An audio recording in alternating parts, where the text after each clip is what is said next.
Assalamualaikum warahmatullahi wabarakatuh. Let me introduce myself. My name is Eka Fitri Nur Hamdani. I'm from Sociology, Class B.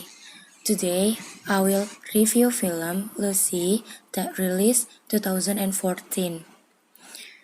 Johanna's character began as a party girl studying in Taipei whose new boyfriend is involved in bad stuff. Thanks to him, she winds up being an unwilling drug mule for Jane. A big bag of super drug called CPH4 is sewn into her guts, awaiting transport for new markets in Europe.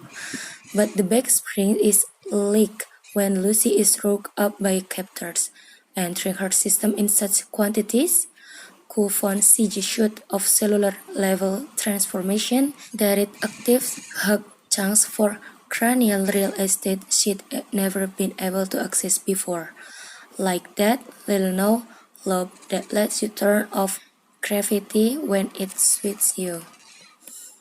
Helpfully, Besson has been cutting between Lucy's story and academic lecture in Paris, where research Samuel Norman has been hypothesizing about the very thing that is happening to her, making remarkably specific prediction about what might happen if humans were able to use more than 10% we currently use of the magnificent supercomputer in our heads.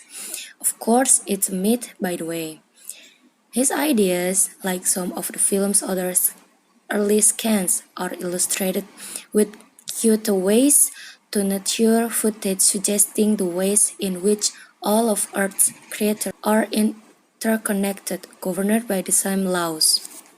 The early stage of Lucy's transformation offers plenty of kicks and even a touching moment or two.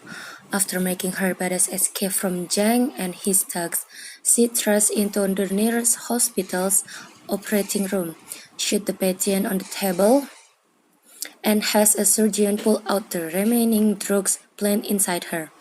Foregoing anesthesia, she borrows the surgeon's phone and calls her mother while he cuts her open, describing what's going on in her head.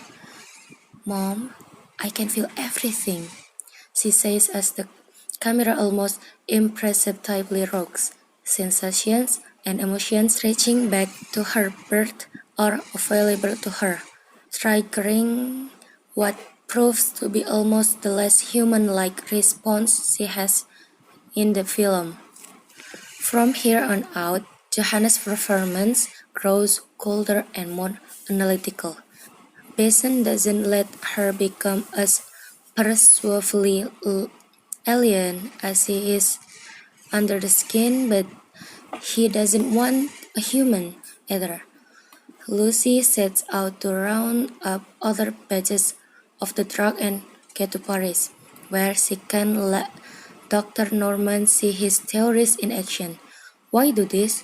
One wonders, when in a matter of minutes, she has already read his thousands of pages of research and suppressed his understanding.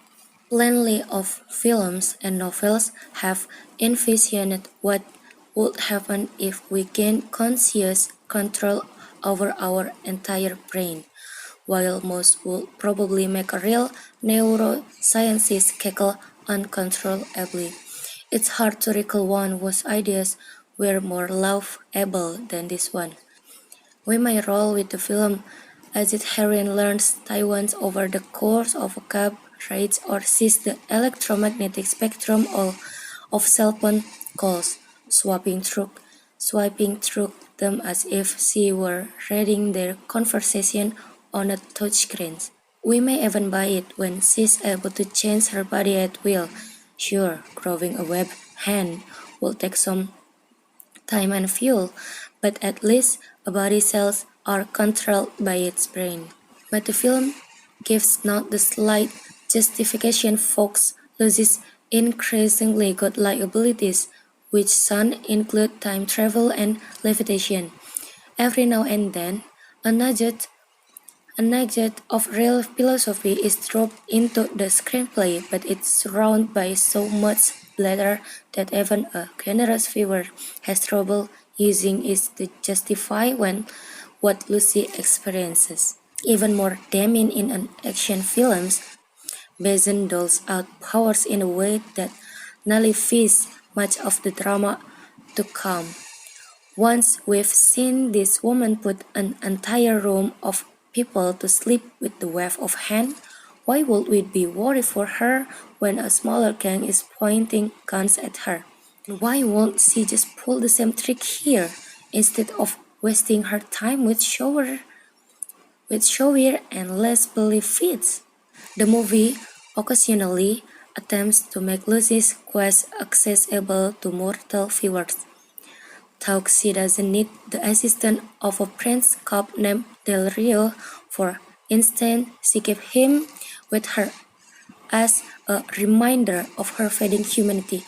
But the reality, based action, a long, wrong way trip through Paris traffic, a showdown with gangsters who wants their drugs back, feels irrelevant to what the film really wants to show us. Unfortunately, though it concludes with a line suggesting Lucy has finally found all the answers. Lucy never tell us what the question is. So much from me. Thank you very much. Wassalamualaikum warahmatullahi wabarakatuh.